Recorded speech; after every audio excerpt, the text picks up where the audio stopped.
guarantee that Baauer isn't a name that you've thought about in a very long time, but you know what?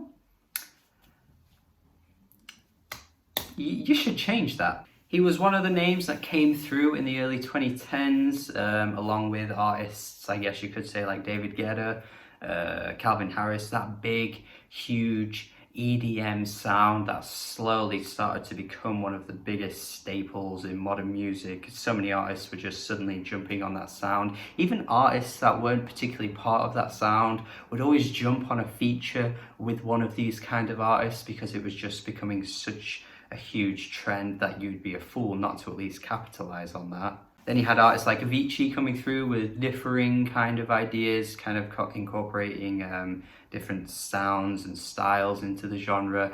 It was always something that every now and then would provide a pretty damn good track, but for the most part it was kind of flooding festivals and becoming kind of this homogenized style and sound that was really getting pretty old quite quickly. You'd get the pretty standard slow verses, and then you get to the drop and it sounded the same on almost every track. It got pretty old quickly. Honestly, you know what, looking back, I think the Chainsmokers might have been the nail in the coffin for many people, although they were massive, they were huge, they had massive hits.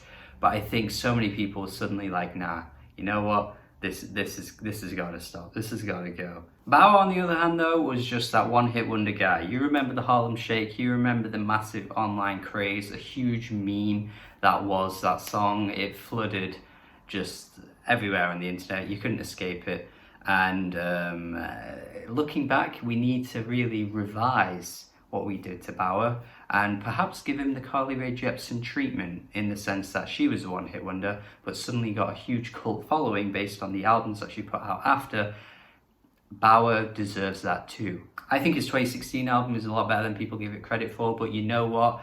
I'm not here to talk about that one, since this new album here is even better than that and is an absolute banger on banger fest. It is just straight up track after track, exhilarating, sweaty, hard-hitting tracks that will just make you rave to fuck. The Out of This World production at points is absolutely awe-inspiring, just looking at how Baauer even put these tracks together.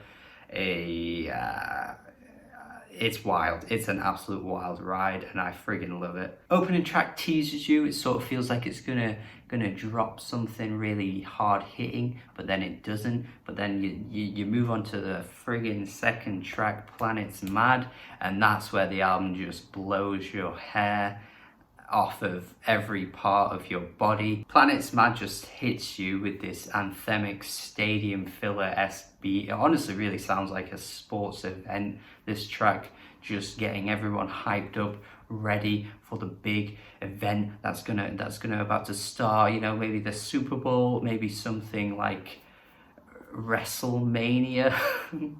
It's kind of like the sports anthem to end all sports anthems. It reminds me a little bit of the Shoo Shoo track that we got from their album last year, the Pumpkin Attack on Mummy and Daddy, where that one just felt like the hellish sports anthem, like the anthem that would soundtrack the end of the world, whereas this is like the track that would come before that, where you think everything's okay, but then Shoo Shoo would come in right after and remind you that the world's about to explode. The immense variety of sounds and rhythms on this album too is really, really good. I think the amount of influences that Baauer takes for this album is really satisfying, because you can tell that there are like different kind of cultural ideas being thrown into the mix on some of the tracks. You can tell like there's different instruments being thrown in every now and then. Just I don't know, I feel as though he's like done his homework sort of thing. Like, he doesn't sound like the same artist now as when we first heard him originally. This sounds like a lot of detail and effort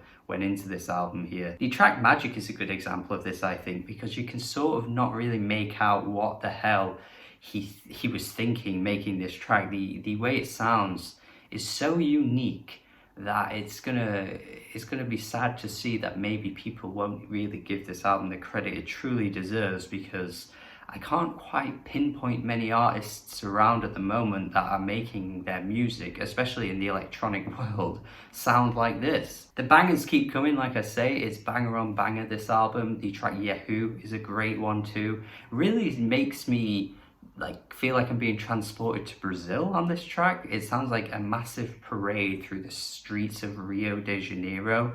Not entirely sure why. I just sort of imagined this would be playing for like the FIFA World Cup event, like something like that from 2014. I think that was when the one in Brazil was held. 2014, I'm pretty sure. Just something like that just really gets me in that mindset. I can't really picture why. Reach Up Don't Stop has this infectious repeated refrain from this vocal sample. It's so friggin' good.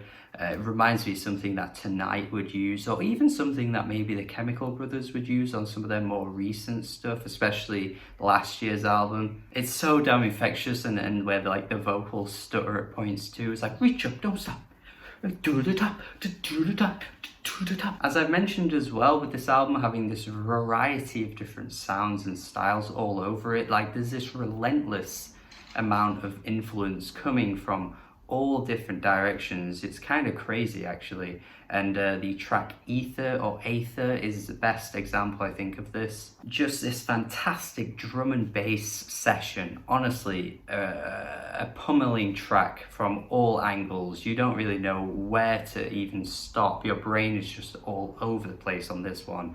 It is so bloody good. And then those pitched up vocals that come through often can sometimes annoy my ears a little bit with stuff like that. But no, this one does not seem to be a problem. Just so bloody impressive seeing these tracks all be part of the same album. They do flow really well, and there is generally the same sort of aesthetic running through the album. It's not like you've got a mess of ideas, but you still have these tracks that just have these unique qualities to them that really make them stand out on their own, as well as also being all part of this one piece of music. I sort of feel as though his approach to this might have been just a bunch of bangers on one album, so then you can just pick and choose, just like probably some of his fan base may do anyway. But then playing it front to back is an absolute jamming session, so you feel as though you can't listen to it any other way, because then you get to a few tracks towards the end that completely slow down, and it makes you think, yeah, you know what, I feel as though he used these few moments here just to give you a bit of a breather, to make you relax a little bit, because again, it is just so high energy up until this point that I can definitely understand why some people would be happy with these slower, softer tracks to kind of make you cool off that sweat. Sadly for me though, I must admit, these are definitely easily the weakest moments. I don't care for Romina. It really just goes by quite quickly anyway. It's not really a track that stands out particularly. It kind of just comes and goes. It's a bit odd, I must admit. But then the track after that, I would say, is the worst track for me, because it features vocals from Bipolar Sunshine. Not the most distinct voice, I must admit. I've heard bits and bobs from this artist in the past. Never really been a fan of the twee, boyish vocals that really don't have a lot of identity to them. It really could be anyone singing, and I don't think I'd have a clue who it was anyway. And it's just a bit weird, I must admit, because there aren't features stacked across this album. You don't have different vocalists coming through on every track. So I'm just wondering, if you're gonna have one, why would it be this artist? Not sure. It's just a bit of an odd moment for me, not really feeling this track, but I think maybe some people, again, will appreciate it for the fact that it does slow down a little bit, but then you go into the final track on the album that amps things back up, which is an absolute great track, by the way. It really feels like Sophie influenced on here. Just that really harsh production that Sophie uses in her music, just that really tinny, sort of gritty drumming type of sounds just seems to appear in this track. It reminds me a lot of the track Face Shopping, I must admit, but it still works, and once again, just a really great way to incorporate all these different ideas onto a track and make it work as well. as Baauer manages to do. So yeah, while I did highlight a couple of tracks that I didn't really care for, the amount of bloody quality that just shines through on this album is so hard to ignore that it just ends up being great. It ends up being a great release here.